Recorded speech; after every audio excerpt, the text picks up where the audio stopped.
You're listening to the Jay Bird Watching Podcast, the official podcast of jaysjournal.com and fansided.com, where we discuss all things Toronto Blue Jays baseball. We'll talk about news, rumors, and game recaps. So whether you're a diehard fan or just getting started with the team, this is the podcast for you. Here's your host, Craig Borden, with co-hosts Jason Lyons and me, Ken Alfred. You're listening to the Jay Bird Watching Podcast. Good evening, Toronto Blue Jays fans, and welcome to another lovely evening of Jay Bird Watching All-Star Edition. You know, I'm even wearing out the hat. I know it's one of the worst All-Star games ever with the Cleveland Indians hosting it when we only had one All-Star and Justin Smoke, but it is still All-Star season. Kenny, how are you doing, bud? I'm doing all right, my friend. I think it's the Jays finally got a chance to take a bit of a rest, and they used to say, if you ever watch The Fresh Prince of Bel-Air? Enough, probably. I haven't watched the new one, though. I haven't watched the new one. But there was an episode where there was one character that says, they used the word momentum, and that's where the Jays are at this point. We're heading in with some momentum. I really hope that there is more momentum than there is the ulterior of that, because there is just so many things that have been up, down, left, right in the first half for the Toronto Blue Jays. And I think that would be the appropriate place to start for this evening before we dive into what happened in last week. And obviously talking Vladdy Home Run Derby prep here and everything, as we are going to be live here for the hour before the Home Run Derby starts at 8 o'clock this evening, Monday night, for the All-Star festivities. This team has been all over the place, Ken. Up, down, but at the end of the day, the season ended today. This is technically a playoff team. How are you feeling? Well, yeah, like as much as I would love to say I want us to be like, 81-0, you know, I'll take 50-41, right? So at this point, you know, like I said, I wish the Jays would not make it a roller coaster. I wouldn't mind like a nice, you know, steady drive from sea to shining sea. That's what I would prefer, where we're just winning, maybe hit the occasional bump, but not to the point where we win a few, we lose a bunch, we win a few again, we lose a bunch, and really just drive up our blood pressure here as Blue Jays fans. I'm starting to think I'm going to need a pacemaker or something here in the next few weeks. And to that point, they even did it to us this weekend, which we're going to talk into again. But the fact that, let's talk really quick and simple fun here. All-Star MVP for the Blue Jays as far as up to this season at the All-Star break. Who is your offensive MVP for this team, and who is your pitching the MVP for the season so far? I know I'm putting you on the spot because I'm that kind of a jerk. I'm sorry. Well, it's hard to go against Bichette as the MVP especially for the offensive side. He is hitting almost everything you can imagine, right? He's leading the team in almost home runs, RBI. He's just a scary, and he's not like one of those physically imposing hitters, right? That you would just be afraid that, you know, if they just one little tip and the ball will go flying, right? But he's been a very well-rounded hitter, which has really been, you know, I think teams are almost scared of him because they don't know really how to pitch to him. I think everyone just keeps, I'll make this comment later on, but everyone seems to love throwing the slider outside for some reason, but everyone seems to strike out of that. But defensive that one's not working out very good for Blue Jays, opposing pitchers against Bo Bichette. The slider just goes the other way, and I agree with you that he's got to be driving pitchers in the American League batty. And I'm pun intended because I'm a horrible dad joke like that away from everything. So to that point, he has a 3.6 WAR so far this season. The only person that's close would be Matt Chapman. And we saw that WAR is mostly defense, and the insane Player of the Month award that he got to start this year. To that point, he is also having a great season. And I would think between the two of them anchoring this offense, and we're going to be good more games than not. So I think that I can't disagree with you with the fact that Bo Bichette is clearly the offensive MVP for the first half of this season. How are you thinking on the pitching side, though? Because this one's a little bit of a toss, I think. It is a toss-up because my first instinct is to go with Gausman because he's striking out almost everybody, right? Correct. But at the same time, as much as I'm not it's tough because all the stars seem to be in a decent position. Bassett's doing not too bad. Rios still kind of up and down, but more ups than downs. Kikuchi still got Kikuchi still has the almost like he's been pitching really well. I mean, he lets in a lot of runs, but he's somewhat, his confidence is there. Like he's not the 50-50 guy that we saw last season. Well, what was his record last season? What, 12-13 or 13-12 or I don't know how much it was. It was not. Yeah. So it was like not a Barrios kind of thing. But if I had to go, I can't. I'm just gonna have to say it. Must be Adam Simber. No, I'm kidding. Not Adam Simber. Hope you get better, buddy. Obviously, I'm going to go with Gausman. So. Yeah, and to that point, the baseball statisticians nerds would be 100% agree with you that Kevin Gausman is currently number 4 on the Blue Jays' top 12 WAR-rated players. So he has got 2.4 or 2.1 wins above replacement level. So that is very good, and he is the highest-ranked pitcher on that list. Barrios, I'm actually kind of surprised the metrics don't shine on him higher because he's had it, to your point, a very stellar resurgent season for the Toronto Blue Jays. And right now, if you had to talk about it, I think regardless of the regress that Bassett has had in some of the backs and forths, right now, if you were talking 1-2 punch, it's Gausman, Barrios, Bassett, Kikuchi, and then another person that we're going to talk about extensively later in this show that has joined this rotation again. So, and obviously down the WAR level, he's pretty far off right now. So I don't know what it was, but I wouldn't be surprised if Alek Manoah is barely around 0 or maybe even negative, which means he's not above replacement level, meaning the average Joe coming off the bench might be better than him, according to this number. That's the metric and how it works.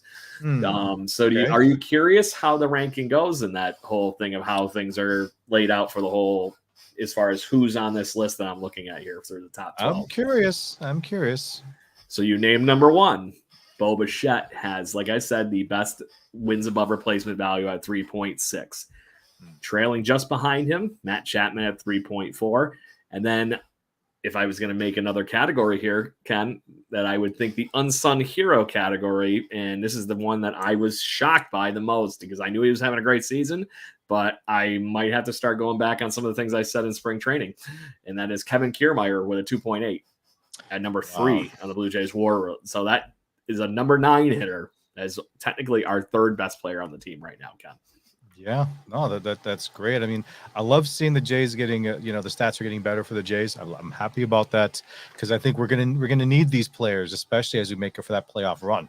So we need them to keep their, as much as we want them to stay consistent or get better, I would just say just stay consistent, right? Correct. Don't drop in performance.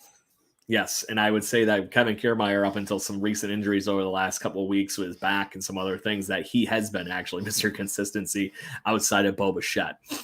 So saying something.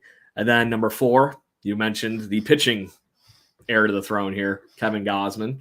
And then this is another one that shocked me because people get on him a lot for the offense not being where he was in this trade for Lourdes Gurriel Jr., and that is Dalton Varsho is at a 1.9. And I would say that's heavily weighted on the fact that he has found key ways to contribute along with playing insanely good defense, which is part of this metric as well. Yeah, I think so. I mean, with Varsho too, he's one of those guys that, he may not hit the ball all the time, but when he hits it, he definitely hits it. It's like him, Jansen, and even Biggio to an extent, right? Their batting average is not the highest, but their offense-wise, they're really driving in a lot of runs that we would love to, we just wish that the batting average was a little bit higher. But I would love a little bit higher than 214. Just saying, it's amazing that he has that kind of a WAR, and because if you actually break it down to the formula that equals that, it's a little bit more weighted toward offense. So the fact that he's batting 214 just shows the fact that when he has hit, it's been in clutch situations. The 12 home runs, the 30 RBIs, and I didn't realize he had 11 stolen bases. I knew he had a lot. I didn't realize it was that many. He's built like a tank, isn't he? He looks like somebody that could run for a ton of yards in the NFL. Yes. Yeah, he's like a running back. He's not like a wide receiver or anything, but yeah. Correct. So then you got George Springer right behind him in the 6th spot, and then Whit Merrifield, who has been finding all sorts of ways to contribute. Barrios at number 8. Tim Meza is on this list at number 9. You notice anybody I haven't gotten to yet? Interesting. Then number 10 is Jordan Romano.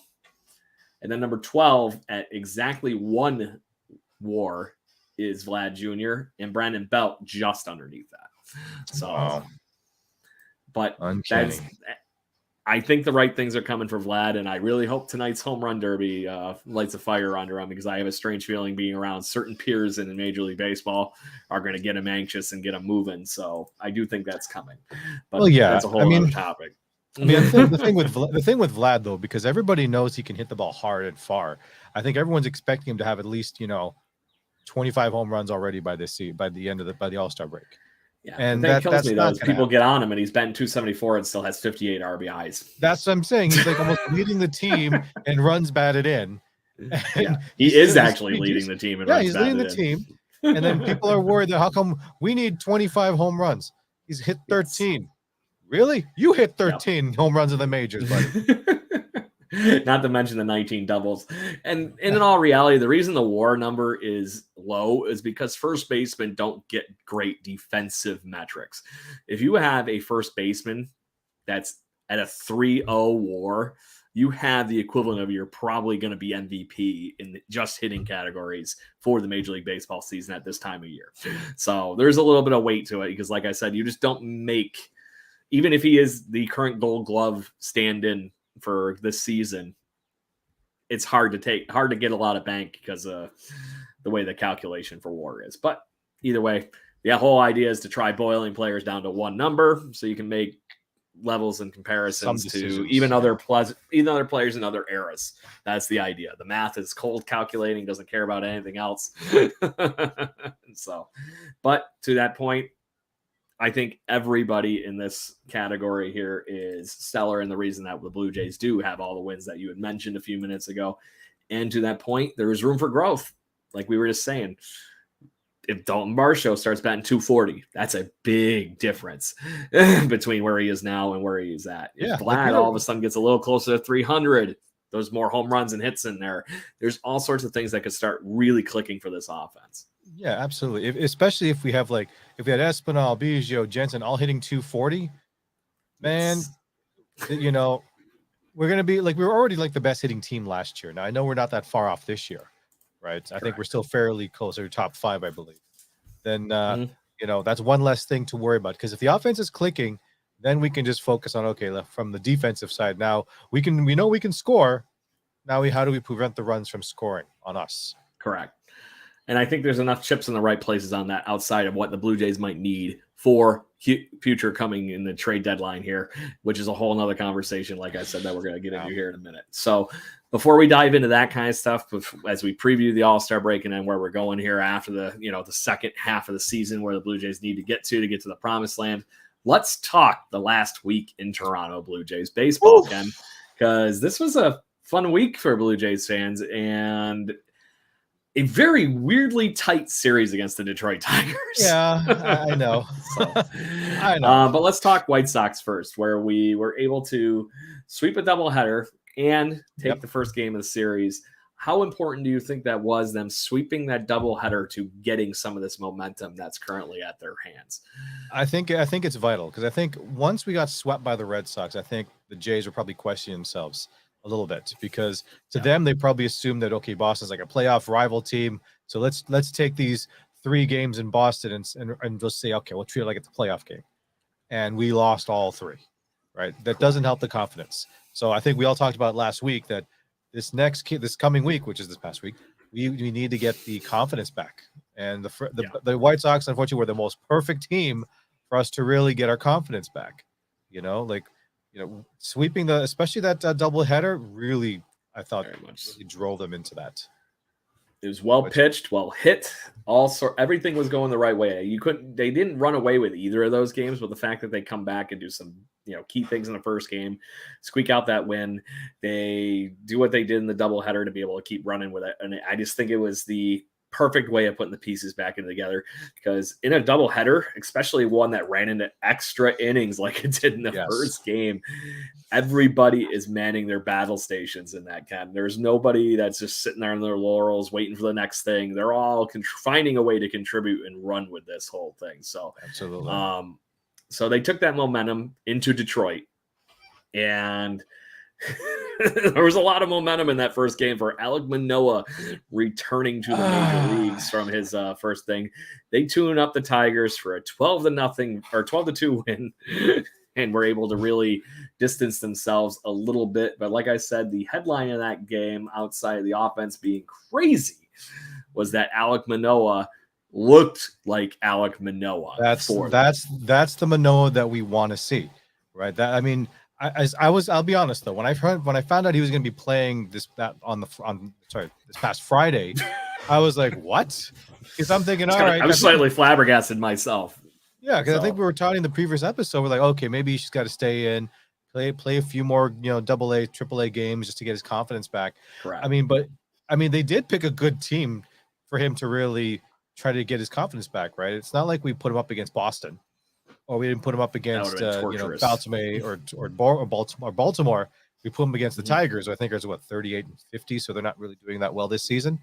And he did what he needed to do.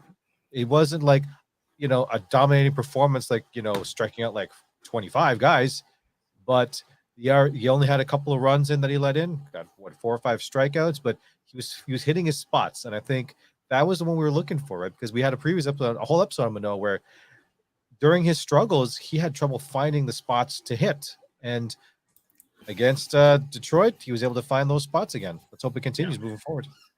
Got six solid innings, 5 hits, 1 earned run, and 8 strikeouts. So that was, like I said, that was looking more like the Alek Manoah of old, which was the whole goal of him going all the way down to Dunedin and pitching down with the Gulf Coast League Blue Jays and doing what he did to rebuild himself up. I don't know what magic fountain of youth he found or whatever it was that he was dipping himself into to find it. Maybe it was just like we were talking about. He found the right person to listen to in Hyunjin Ryu or somebody else down at the Florida camp that could help him out and get him back in the ballpark of right. But the work is there. He did the work. Hopefully it continues to pay off because, like you said, it was the Detroit Tigers. But this Detroit Tigers team is better than they've been playing, is the catch. There's a reason that the Detroit Tigers threw a giant brick of money at Javi Baez last offseason. So they're expecting to start competing. And they have the pitching to do that, which is what we saw in the second game against the Toronto Blue Jays in that series where we got blanked. Yeah. So I think Jason's here. Should we get Jason to come on? Yeah, get him in. Yeah. Hello. Hey, we were just talking Manoah. Do you got 2 cents? You're muted, sir. Plug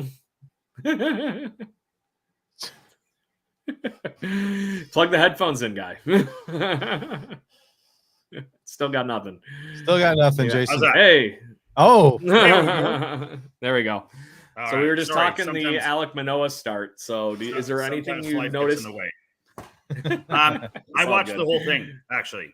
I thought it was, I mean, you were cheering for him, obviously. You wanted him to do well. And the thing that really impressed me as a coach was watching him miss pitches, and he would step off the mound and he would move his chest and his arm because he's obviously having either a problem with something sort of here or back here that's pulling that pitch to the side on him when he wants it to break away. It's pulling it, not breaking. Gotcha. So I thought that was an great. Issue you thought? Yeah. Big smile on his face. I don't think it could have been any better. It was fabulous. Oh. Bless you. Sorry, had to sneeze. Yeah, I saw it. Bless you. So, but in the midst of that, we went from a 12-2 win that day, Jason, to where Ken and I were just heading right when you happened to come in. I want to make sure you got a chance to weigh in on Alek, to a blank. Yeah. So, I mean, it was a little different. Again, I watched the majority of that game as well. And I mean, the Tigers pitching was just, I mean, they were painting lines and major speed changes. And, you don't want to think that it was the high of the day before that maybe had some trickle over into the next game. But I feel like that was a big part of it. Just, the excitement, the high of winning that game and Manoah coming back and all the rest of it. And then maybe a little too much celebrating the night before. Maybe. I don't know. Detroit's not the biggest party town, but I imagine Manoah's return probably a little bit. You can always find fun. It doesn't matter what city you're in. You always find fun. But you always find trouble. And then that's kind of what it felt like to me. They didn't look like it was bothering them too much. I mean, nobody wants to get no hit, but they came back and it was of that pitcher. I can't remember his name, the kid that started for the Tigers. Yeah. Isn't he like one of the highest touted prospects that there was? And then he kind of flopped a bit and got hurt and had a few other things. And I mean, he's a good pitcher.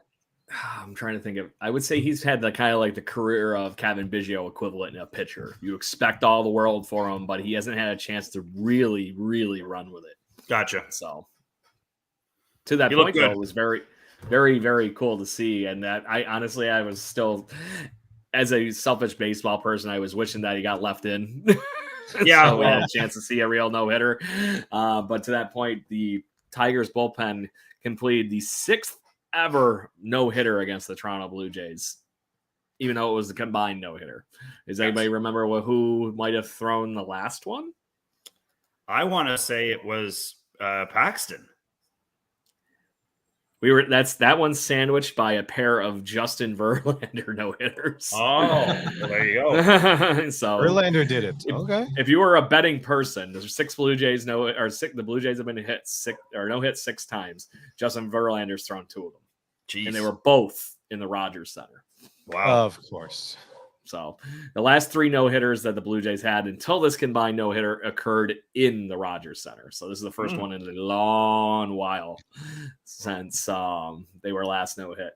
I think the one that was actually before the other Verlander one was still Nolan Ryan. Yeah. Against the 1993 Toronto Blue Jays, which is one of the best hitting teams in Major League history. Yeah, ever. Whamco. Yes, that was full epitome of Whamco too. That was peak Whamco because that was the year that Olerud was the batting champion. Paul Molitor was a very close second, and then Roberto Alomar was a very close third. So the Blue Jays had the quote unquote the 3 best hitters in the American League that year. Good problem to have. Yeah, slightly good. There's a reason you win a world championship, right? So, speaking of, we'll get to that in a second, actually. Hold on. We got to talk Sunday because this was a very exciting game for the Toronto Blue Jays on Sunday. They came back in the last inning and scored all the runs and were able to take the win. And Danny Jansen was the tying 2-run home run. And then somebody we've been talking about on this show, wondering if he was ever going to really truly get a chance. Nathan Lucas comes up big with a clutch hit and gets the winning run in the 9th. So I was just awesome. I was loving every minute of it. Yeah. I think it's cool that, like I like Luke's. I think he's kind of the epitome of everything you want when you call somebody up. He'll play anywhere you want to put him. He seems to do work every time he's put into the game, and he genuinely looks happy to be there. Yes. And that helps. To that point, him and Ernie Clement have actually made a nice little tandem of filling in every position you humanly could think of off of the bench. So that was a nice little piece to it. In the midst of that, Jason, now that we are post All-Star game, basically, by the time we start the show back up next week, we did a little evaluating of where the Blue Jays were before you got here, which was naming the first half MVP for offense and pitching. Ken and I both kind of unanimously came to Kevin Gausman and Bo Bichette. Good call. Don't really see much argument in that. But the team was where we were. We're technically the 2nd or 3rd wild card, as we're tied right now. Where does this team go from here? We have the trade deadline on August 1st. It's only a couple of weeks from now. It's actually technically 3 weeks from Tuesday. So what do we have to do to go from, I'd say, where we're in that tipping from good to great ballpark and getting to the actual great part, like Schneider was mentioning all spring training. Yeah, I know. Well, I mean, internally, I feel like every time I'm listening to, I find it interesting to listen to some non-Blue Jays coverage of the Blue Jays. And the American broadcasters, anybody who's talking about it, they're kind of surprised that the Blue Jays aren't performing as well as they are sort of loaded for. So, I mean, there's a couple of things at work here. Like are the Jays internally, as good as they are they set to sort of just explode? Like, can we sort of take a look at this and be like, oh, like a storm, the storm is coming. Like, I mean, they've got all the weapons they have, and do they just need a catalyst now? Maybe flash to tonight, and I mean, who knows? Maybe all of that might do it. All of the stuff that's going on, Witt getting there, all these guys that are there. If Vladdy can maybe go off tonight, even if he doesn't win, but if he puts on a show in Seattle, it might be that tipping point that they so badly need. I still feel like the Jays are probably targeting maybe a pitcher or two even. I still feel like Liam Hendriks is in the mix for someone that they may want to try and acquire. And then it kind of gets a bit, I don't know where they would go. I mean, there's the looming threat of Ryu coming back in a month. And there's lots of things that are potentially going to happen in the next 2 months where maybe the Jays just look down the hall or down the bench and they're like, you know what, guys, we're good enough just how we are to let's just start smashing. Let's really take this division by control and really start to enforce ourselves on it. I don't think it's going to be a big splash move. I think it's going to be a fill-in. I really do. And I do think there's going to be some moves. And I do think it's going to be reinforcing the pitching like you were mentioning, or they're going to try finding something to really tandem in with some of these guys that we've been seeing in the mix of places, okay? Like I'm looking in the fact that maybe you're trading Kevin Biggio to get somebody back in return that can be that extra person in the Whit Merrifield, Dalton Varsho left field equation. Right. Or maybe it's Espinal that goes. One of those kind of things. The catching's finally starting to come around between Jansen and Kirk. There's only so many things I can look to improve on this offense. And I don't think that you're looking in that direction unless you are trading one of these big name guys for another big name guy. Yeah. That's too perfect for this club, which I don't see any of those guys on the market being available for this team. But they're not going to go trade for Shohei Ohtani, which everybody seems to think is coming now that Mike Trout's hurt. So I don't think that's not a Blue Jay perspective. That's a Major League Baseball thing, thinks that they're going to trade. The Angels are going to trade Shohei Ohtani and just preempt the whole free agency thing. I think there's 2-3 weeks for them to hurry up and figure that out because they could fall really, really quickly behind without Mike Trout in that lineup. But I don't see that giant monster name that you're adding to this rotation lineup, any fashion that you're getting to that point. No, I mean, it's, I think there's a few tempting pieces out there, but I don't really see anybody tipping point that would be available. And it's kind of like I said, like, I feel like the Jays have underperformed all year long with what they've got. Like, I mean, they have every tool you could possibly want, / maybe, a long reliever or somebody that can eat up some innings for you. I mean, they had a few guys they thought were going to be able to do that. But, I think when it comes down to it, their bats are strong enough at this point. Their defense is great, could be better. And that might be the difference is getting in a real defensive specialist at second base where you're trading Biggio out, maybe putting Espinal on the bench or vice versa. Espinal goes and they get somebody who's a real legit second baseman with a strong bat and a good baseball acumen. I mean, that's sometimes the crappy thing is we don't get to see into the coffers to see what's actually being talked about. I mean, we have to go on the rumor mill. To be a fly on the wall in the Jays GM's office or offices for the next 2 weeks would be so interesting. Just to listen to the conversations that come up, Yep. So that's the one thing. And before we have a little fun here with the home run derby and fun, there is the actual Major League Baseball draft going on. Did you happen to see, Jason, the gentleman that the Blue Jays picked for their first round pick, 20th overall? I was just actually, it's so funny you would say it. Earlier today, I had half a second, and it was one of the things that came up on my feed. And so I really just scraped the surface on him. But what I was reading, like the first couple of lines, it was a really positive, I was from 2 or 3 different sources. It all seemed really positive.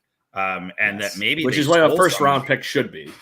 Yeah, I mean, a lot of the talk was that they stole this kid. Like, this kid probably should have gone a little higher. It's, I always find that interesting. Like, baseball is one of those ones, especially where, I mean, some of the goofiest, picks. They, like, a lot of baseball teams, because their draft is so big, they just pick up athletes. They get down into like the 6th round, and they're like, "Hey, this hockey player was really good in Pee Wee baseball. Let's just draft him." And they do. Yeah, so, and I happen to know a on bunch that of guys. note, this kid's got some hella accolades already at this point, because I was kind of curious because I don't remember seeing him on any of the draft boards or anything like that in this round. So I was kind of curious what the Blue Jays were looking at. So first off, he is of Indian descent. His family is directly migrated from India to the United States. He's been here and going to school and everything like that. He is the first of Indian descent to ever be drafted in the first round of a Major League Baseball draft. So that's already a really, really cool accomplishment that I congratulate him on, all heads over heels, because that is just really cool and shows the, mountain of work he had to put into even getting here. So on that mountain of work, he is a Rawlings Perfect Game preseason winner. He is a first-team All-American, United States of America, first-team All-American, first team of All-Conference. And he's a Wade Boggs Athletic Achievement Award winner. Wow. And he's a Florida Player of the Year. And did you guys, I don't know if you guys saw or not. Yeah, go ahead. There's an interview with him where, I mean, he couldn't have been more excited to have been picked by the Jays. Like, I mean... Oh, 100%. And you can see it. Like, I mean, you can fake that stuff. Like, we've all seen Mike Bibby and some of these other clowns that, that get picked, and they're like, but this kid is genuinely jacked. Do you have a picture of him, Craig? Yeah, I can post the this screen up right now. Yeah, it's the listeners and the viewers. I don't even think we even called his name out yet, because we're just saying how great So he is. on that point, it's There we Arjun go. Nimmala, first round pick for the Toronto Blue Jays, 20th overall. Those are some, like I said, some crazy good statistics. Even as a senior in high school, you look back at some of the players that had near 500 batting averages over the last 10, 20 years as high school players. You're looking at guys like Derek Jeter at his position and playing short. So he's obviously, I think he's got some growing up to do, because that's the other thing that nobody's been really talking about. He is in high school. He is 17. So if he signs with the Blue Jays, he will be exactly 18 years old by the time he starts playing any professional baseball. That is a very uncharacteristic pick for the Toronto Blue Jays in general for their first round picks over the last few years. Outside of Bo Bichette, Biggio, Vlad, Vlad being a completely different situation. But to that point, those are the guys that were the youngsters in the Blue Jays minor league system that were really, really young.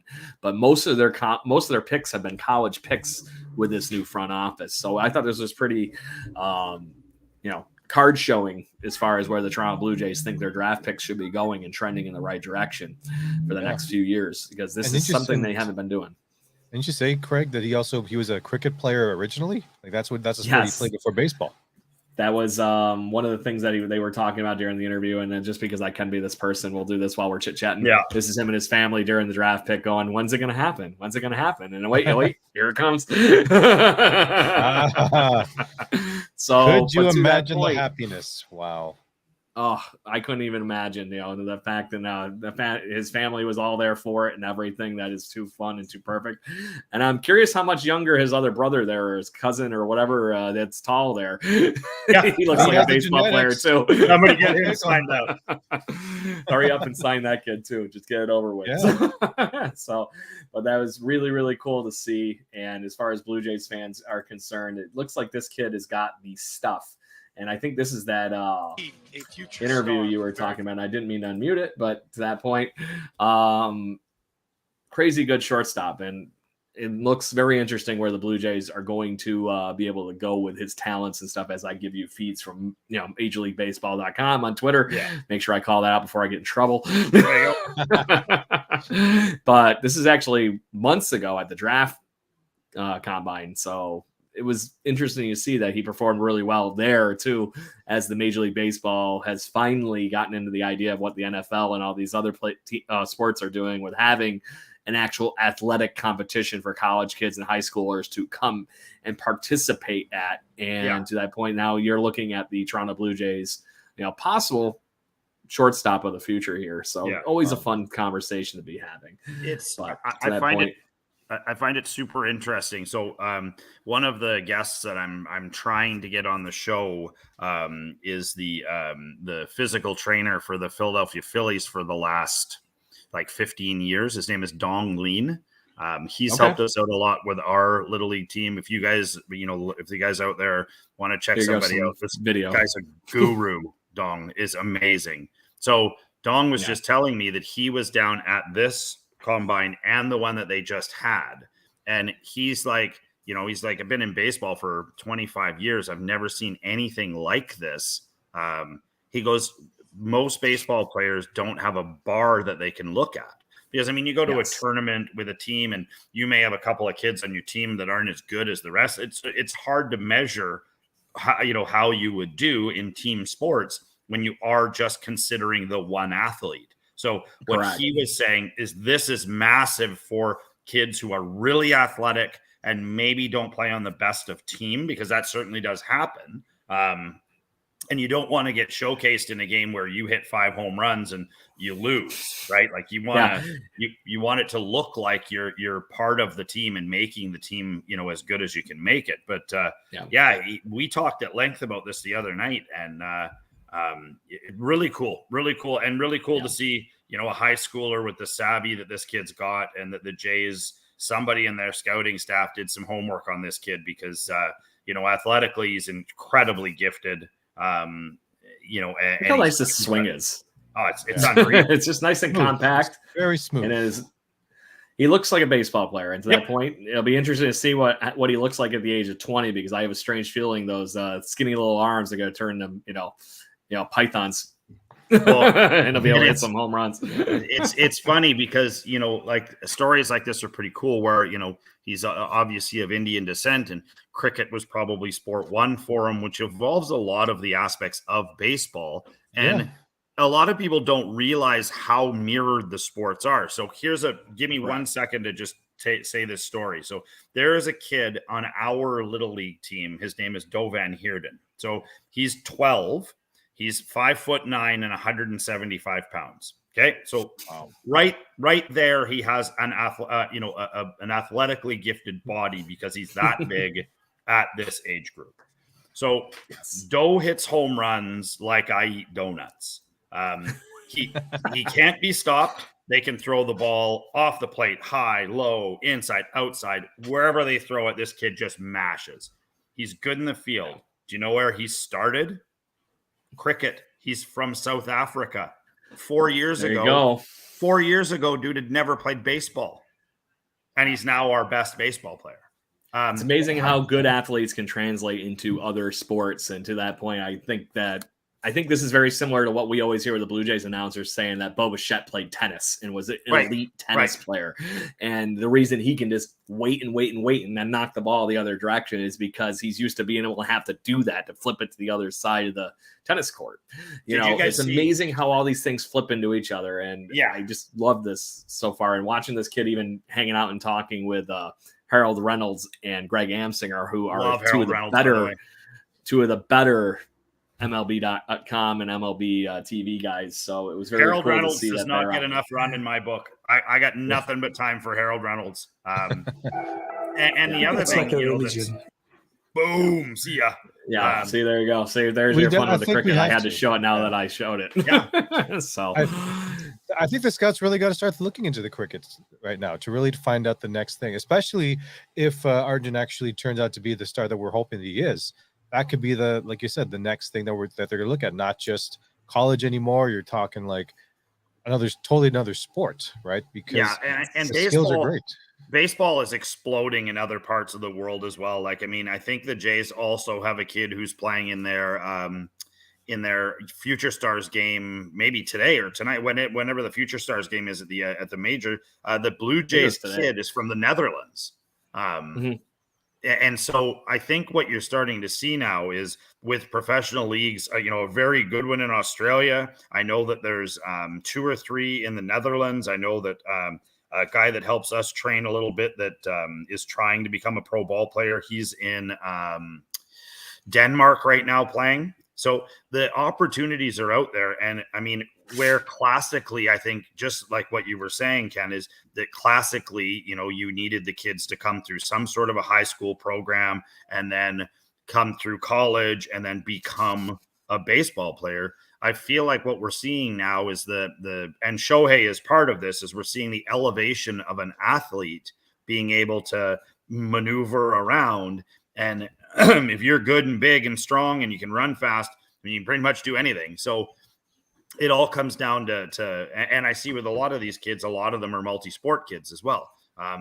The kids who limit themselves to being in one sport commonly will not make it to the highest part of it just because they can't. They're not athletically skilled enough to sort of do the things that are necessary to get to the next level every time. Yeah. So, but on the flip side of that, you get somebody like this with Arjun that can do all those things and is super athletic, that can do whatever the heck, apparently a bit you can do on a baseball field. So we're going to be interested to see where it goes. And for anybody that hasn't heard the audio for this story that I'm showing currently with us on the feed, great story. It's on bluejays.com. Make sure you go listen to it. Sounds like a great kid that we're all going to fall in love with rather quickly, because at that point, Ken and I were talking about this before the show. 18-year-olds usually need somewhere in the 3 to 4 year ballpark to be able to really get to the point where they're competitive enough to be going to the major leagues. But then for every guy that does that, there's that one exception always that can find their way in a year or 2 or 3. Yeah. So we'll see what happens. It'll be very interesting to see how fast his lumber carries him to that. He's a good-looking kid. He's got a couple of things. He's a good-looking kid. He's big. He's strong. And if Major League Baseball has any kind of intelligence, and I know they do, to promote an Indian player to billions of people in India who maybe have never seen the game, have no association with it, anything like that. I mean, the marketability of this kid, and hopefully the Jays understand that too, because when Shohei came over, I mean, he certainly wasn't the first Japanese player to come over, but it sure caused a lot of waves. He was, in a sea of, I mean, Ichiro was a hell of a baseball player. And I mean, who else did you have? Hideki Matsui and a few other guys, were good. He was at the next level. And I think when he came over, I think the reaction from a lot of my friends and people that I know was like, yeah, well, he's Japanese though. Like, I mean, no one's ever come over and been a superstar. I understand they're good. And I understand that, they play the game a little bit different. And then he's launching 500-foot bombs, and you're like, wait a second, is there a part of Japan we don't know about? Well, then the fact that with things that have come a long way since the fact that you more or less have to be either of, speaking English or Spanish descent to be really good at baseball. Yeah. Things have changed a lot, as far as where the recruiting has went. Think about when the Blue Jays finally got great. They were heavily recruiting out of the Dominican Republic and Mexico, all those great teams, Tony Fernandez, Manuel Lee, all those guys, Jesse Barfield, and everybody, it's just, that was, that core was built on international signings and whatnot, and bringing everybody in along with drafting good high school kids. This is a high school kid that has got talent that we will be very interested to see where he goes. So game's more worldly, to your point, Jason, than people realize. Yeah. Oh, and this just in, guys, I don't know if you guys have ever seen any of the stuff on on the Canadian Baseball League, like, you know, and like Team Canada. So some friends of mine who played, there's a guy named Matt Wilkinson.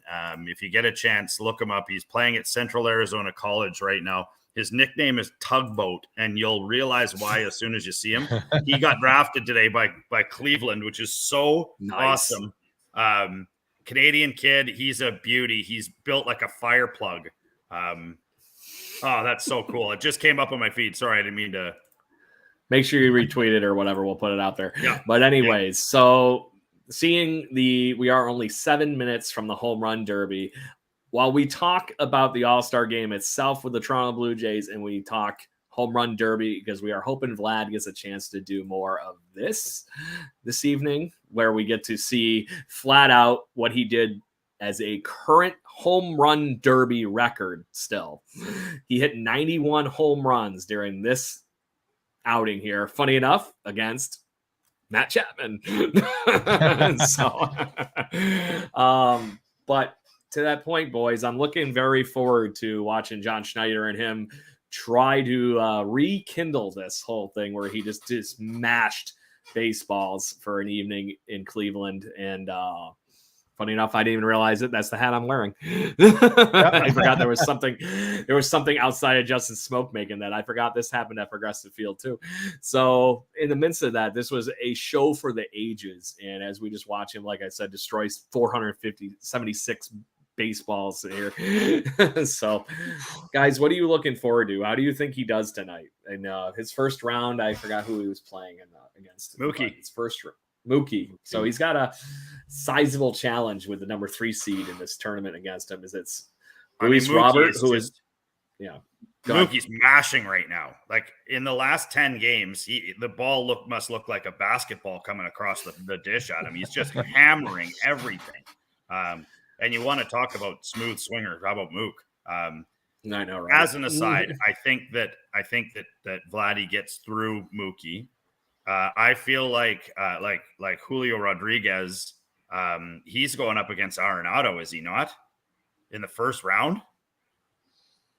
Mookie, who did you say? Arenado against J-Rod. So, yeah. It's Pete Alonso versus J-Rod. Oh, the reigning home run champ. Yes. Versus the if you want the full boy.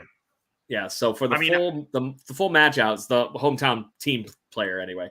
Yeah. You have Luis Robert, who is the current major league leading home run champion with 26, against Adley Rutschman of the Baltimore Orioles. Pete Alonso, who is the 2 seed, versus Julio Rodriguez. You have Mookie Betts versus Vlad Jr., and then you have Adolis Garcia of the Texas Rangers against Randy Arozarena. So those are some really cool matchups in the midst of that. I want to see Arozarena and Vladdy in the final. Arozarena. I actually predicted exactly that for my T-Mobile. And if you haven't gotten it in, you got 5 seconds basically left to do this. MLB.com has the bracket. You can win a good chunk of money. Go there and put your bracket in and see who wins. Right now, I came down to Vlad winning just because I'm that person, but I had him against Arozarena. So I don't know if you guys ever get a chance. There's a swing video where Aaron Judge is talking about some of the changes that he made and how he works his swing. And the 2 guys that he references are Bichette and Randy Arozarena. So all the hitting that we've been doing, all the coaching we're getting and everything, every single pro we talk to is like, if you want to hit, learn how to hit like Randy Arozarena. Like, speaking of hitting, I forgot about this tear that he went on here for like 4 home runs in a row here. Oh, it was unreal. And then Matt Chapman's just sitting there like, what is going on here? Someone give me a sandwich. Yeah, somebody get me a glizzy, as they say now. Kids there you go. Yeah, so that's my pick. It's Arozarena and Vladdy in the final. And I'm going to, just so I'm not a total homer, I'm going to take Arozarena. Yeah. But I want Vladdy. There it is. But I want Vladdy to win as well. Yep. I really I don't care who wins at this point. I just don't want to see Pete Alonso win again. This would be correct me if I'm wrong. Is this the 4th year in a row he'd win? If it's not, it's the 3rd. But it's at least the 3rd. Yeah, if he wins. I mean, He crushed. For some reason, I'm feeling 4. Yeah. And his swing is made for a home run derby, very similar to Vlad, quick, compact, bang. I'm wondering how good the current home run leader in Luis Robert is going to do. His swing's a little long. I'm wondering if he's going to have to change that up too much to the point where it slows him down initially here. But to that point, Julio Rodriguez also knows how to put on a show. So there's a lot in this home run derby tonight that's going to make it interesting. J-Rod's had a tough season this year, though. I mean, he'll be at home, and so I think that'll give him a little bit of an inspiration. But he has not played well this year in the field or at the plate, which is hard. I mean, they're talking about him. It's kind of akin to Vladdy, where they were talking about him leading the Mariners into the future on this magic carpet, and then he kind of laying a stinker this year. But he's a good ball player, so. This is what I want. Yeah. I want Vladdy having fun again. Yes. And I think this could be the thing that gets there. He had a riot doing this. And I think that was the reason he had that confidence. Remember, they almost lit them all on fire before that home run derby? Oh, boy. Oh, God. So now Liam Hendriks, of all people, trying to get Chapman to go here. Bonus round for Vladdy as he tries to tap off his 32 or 24 home runs here. But guys, remember, he hit 91 home runs during this because of the playoffs against Jock Peterson in the second round. Just slightly obnoxious. And I honestly would be shocked if any player replicates that again in the home run derby because of, there's only so much time. You have to have a extra couple of show offs with somebody and extended rounds. Ken, clearly you're in awe still watching this video. I'm still watching the video. Wow. So the guy's a beast. Nothing short of it. 28 home runs in the first round. And to that point, I think it's also impressive that he was getting his pitching back too, because John Schneider is going to pitch for him tonight. Yeah. So in T-minus 60 seconds. So on that point, the whole way around. Just because I don't want to stop this video, I'm going to let it keep running for the other couple more seconds it's got here. It's time to do this guy. Mashing. It's all about the hair. Yeah. Check out the flow. Yeah. My kids can attest to that. Yep. Oh, they got 3-4. Jeez. Just to put my Sports Center hat on here, this is the perfect video of showing what kids need to do as a hitter. You lean back, you step forward, so you squash the bug, and then you slap. And that's when you hit the ball. Crazy. So good fun stuff. But that's the end of the video right there. But look at Vlad go. And hopefully we get to see more of that this evening. But guys, it's picks to click time and time to get out of here and watch some dingers. Dingers. So last week I had Danny Jansen. Jason, you had Kevin Biggio. Ken, you had Brandon Belt. And the guest spot carried over Matt Chapman. So I had probably a big home run with the tying home run on Sunday. Biggio had a little bit of a rough week. Correct me if I'm wrong. Didn't Brandon Belt have a 2-run home run game to start off this current little bit of winning streak that we have going on here? And I'd say Matt Chapman had a pretty consistent week, but I'd say that if you're looking at the numbers, that Brandon Belt for Ken, unfortunately, might be the winner for me, as much as I don't want to give him more victories. And apparently my daughter ran off with my pen. Here, hand me one. Let's see if this thing works. So, Kenny, that's number 6 for you. Jeez, and it will be your pick to go hot and off of the All-Star break. So the Blue Jays will be playing only a handful of games before our next show recording on Monday. 3 games set against the Arizona Diamondbacks at the Rogers Center. Who do you think we got for 3 games before our next recording on Monday? And I'm sorry to say the home run derby and the All-Star game don't count toward your picks. Okay. I am actually going to pick Whit Merrifield. I think he had a really strong Detroit series, especially near the end, where I think he hit like a couple home runs as well. I'm thinking he might probably take that with him. Yeah, that would have been a great pick for this week and would have been a clear winner because I think that offensively, he was probably your player of the week for the Blue Jays. Oh, yeah, for sure. No doubt about that. So, anyways, Mr. Lyons, you're up, or your next batter up. I am going to. I wanted to see one thing. You know what? Screw it. I'm going to take Alex Manoah. Oh, there it is. So you're banking on two things: that he's going to have the best start in 3 days. Yes, and that he's actually going to be one of the ones starting one of those. Yeah, I was gonna. That's a complete wild cheat and go look, but I don't care.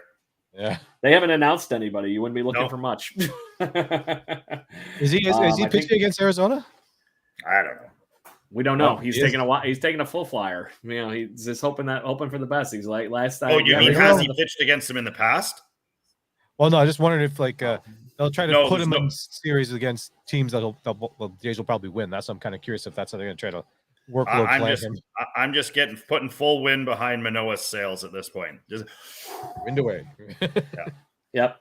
I'm going to say Vladdy because I think he's going to run off like a beast into the wild here for how things go for the after the All-Star break. And we're going to have Matt Chapman carrying over again on the guest spot because I forgot to book anybody for this week. There you go. But next week, I believe we're going to have Leslie Nope rejoining us again for more hat guruisms and flight deck drama, I guess. I'm gonna wear some different hats for her, just for her. I'm going to change my hat as well. We'll get the hat counter going and see what we get for next week. We should honestly change it every time she puts a new hat. We got to put a new hat on as well. There we go. There it is, champs. Well played this weekend. Congratulations. That was a tough one. It was much harder than we thought it was going to be on Sunday. Grady Hoshin, who's a good friend of one of my or both of my sons, he pitched against us. Highlands doesn't have the strongest team, but they got a lot of guts. And 2-0 game. Both kids took it into the 6th inning. Both kids made it there, and our pitcher Finn Scheiman was unbelievable as well. And a couple of timely hits for us and 2-0 win. So on to the provincials starting this weekend. It's going to be some excellent baseball. If you're looking for something to do in the lovely city of North Vancouver, you can go to Deep Cove to Myrtle Park, and there will be the best baseball teams in the province playing for 11-12 gold. There you go. Have a hot dog at the concession stand. Hope you enjoy yourself. Yeah. There we go. If you come and tell me, I'll buy you a glizzy. There it is. There it is. So I don't know what's going on. Noises. So anyways, on that note, is there anything you two gentlemen like to discuss before we go off the air and enjoy a home run derby? No, good. Good deals. All right, Blue Jays fans, go enjoy the home run derby. We'll be back for you next Monday evening at 7 p.m. Eastern to enjoy an off day, funny enough. So we're going to, like I said, we'll have a guest here with us. Make sure you join into the conversation. We saw plenty of you coming in and out again, but everybody's so shy these days, apparently. It doesn't like talking on the internet, even through text anymore. So come on, this is me challenging you. Come on. So let's get going on that, and we'll be here, like I said, on Monday evenings live on wherever you can listen in on your podcasting pleasures from, along with anywhere after the fact, wherever you happen to get your podcasts from, we will be available. On that note, guys, 1, 2, 3. Woo! Let's go, Blue Jays. Dingers. Thank you for listening to the Jay Bird Watching Podcast. Please follow us on Facebook, Instagram, Twitter, Twitch, at BirdwatchingGC, and our YouTube channel. If you want to support the show and get extra content, please consider joining to our Patreon at patreon.com/birdwatchinggc. Go Jays, go. Woo!